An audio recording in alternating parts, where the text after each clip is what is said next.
space to go down, and you can breathe very effortlessly. You can take a large amount of air.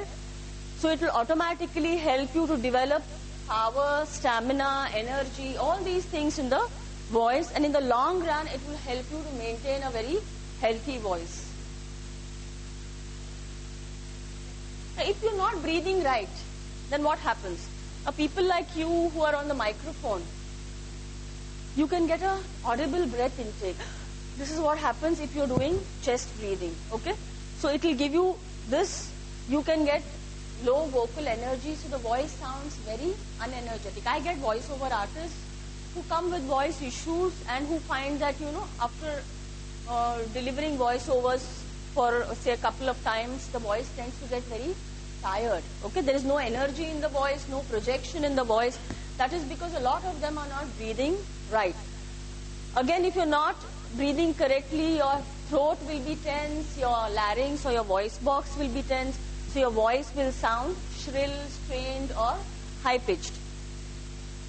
Vocal stamina reduced, tiring, I already told you, and therefore in the long run you end up with, because your breathing is not supporting your voice, you end up using your neck muscles to squeeze and produce the voice.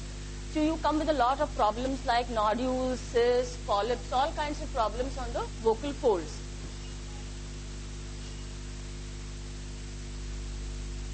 Okay, so the next part of the voice is phonation, that is vibration of the vocal folds. So the air that we breathe out makes the vocal folds vibrate, and that will give us the pitch and the quality to the voice. Now these are how the normal vocal folds look like. So normally I put an instrument called a laryngoscope. So this is seen from above, alright? So this is the front of the voice box towards the neck here. This is the back of the voice box, okay? And these two white structures that you can see here, these are the two vocal folds, okay? Now when you are breathing in, the vocal folds will move apart so that air can go in. And when you are breathing out, they'll come together a little, but there'll be a small gap. Now when we are speaking, the vocal folds, so this is while breathing in, this is while breathing out.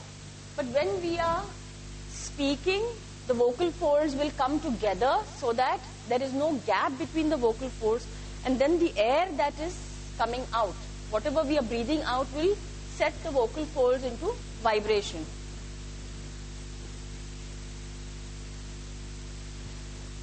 Now the vocal folds, a lot of our pitch adjustments take place at the level of the vocal folds.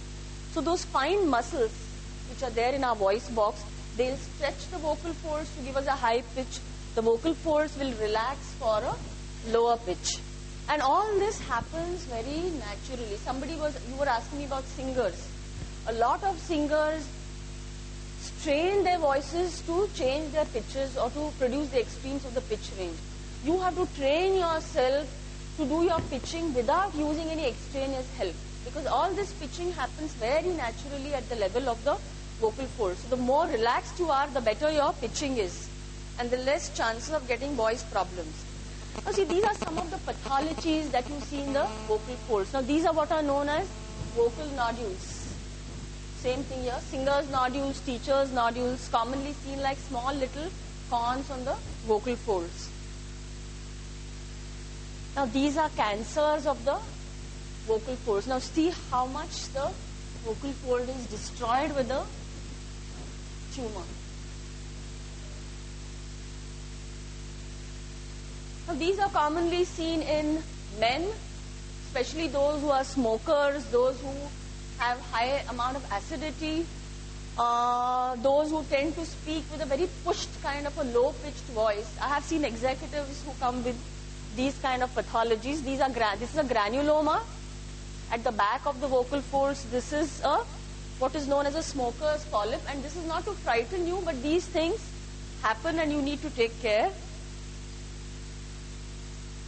So now if your phonation is not right, if you're not breathing correctly, if you're not resonating correctly, the vocal folds are the most delicate part of the vocal system. So the entire strain is taken by the vocal folds, And then you will get all these problems on the vocal folds. All the pathologies I showed, you can come with a hoarse voice, a breathy voice, harsh voice. You can have a high-pitched voice, low-pitched voice, limited range, laryngitis, something known as a glottal fry, or an extremely low-pitched voice, or a very dry throat. So if you're not using it properly, you'll find that your throat dries very easily.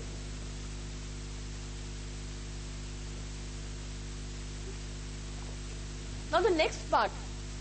Now once the vocal folds vibrate, to make that sound audible and to give it a distinct quality, we have the spaces above the vocal folds. So this is your throat, your mouth. The nasal sounds like M and N will also resonate in the nose. So this throat is this mouth and your nasal passages, not the nasal passages actually, the back of the nasal passages have to be relaxed. Now a lot of us hold a lot of tension in the jaw area, the throat area, and that is why the voice doesn't resonate well. So even if you're breathing right, your phonation is happening comfortably. If you're not resonating right, your voice will not sound good. And what will happen if you're not resonating right? You can get a very thin, girlish voice, which lacks authority and depth. You can get a shrill voice. There are a lot of people, I told you already, that they speak with a nasal voice. The voice comes from the nose because your palate is very lax or loose. Denasal voice. If you have a bad cold, nose is blocked, then what you get is a denasal voice because the voice is not resonating in the nose. And if you're not resonating well, you're keeping your throat very tense, you can get pain, soreness and irritation in the throat. A lot of people after speaking, I get performers who keep saying that, oh, I get pharyngitis every time I have a performance. Actually, it's not a pharyngitis, but they are keeping their throat very tense when they are performing, as a result of which they get all these symptoms every time they finish a performance. And the final part is the formation of speech sounds. Okay, so this is the final part of production of voice. So if your speech is not correct, what can you get? Very unclear speech, word endings are dropped, pronunciation is wrong. You can speak with regional accents because you're substituting sounds, deleting sounds, adding your own sounds. Speech could be very unclear, mumbled, garbled. So even if you have a good voice and your speech is not clear, that's not going to work, particularly if you're a professional. Now, one more important thing about the voice is that for production of the voice, we use about 100 muscles. Okay? From the breath up to here, there are 100 muscles that are being used. So voicing is a muscular activity, and if you are stressed out, if you are anxious, if you are tense, it affects the voice. That is why stress management is very, very important. Being stress-free is very, very important. A relaxed body is very important for a relaxed voice.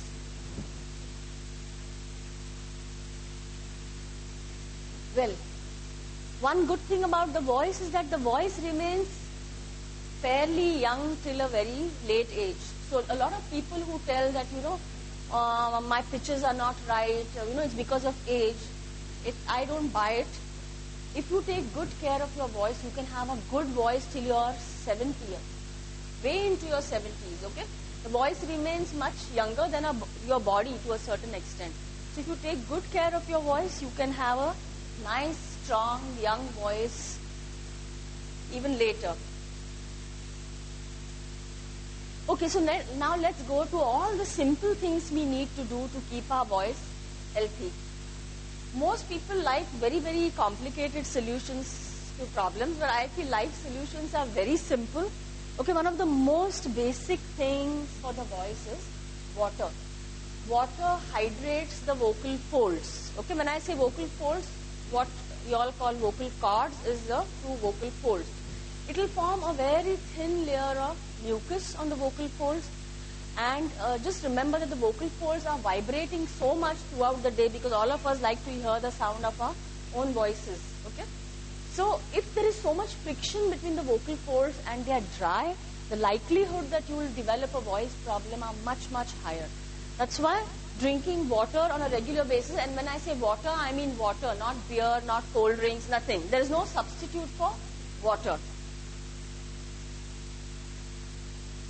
And according to the American Society of Sports Medicine, you should drink half an ounce of water per pound of body weight, which means that half an ounce is 15 ml.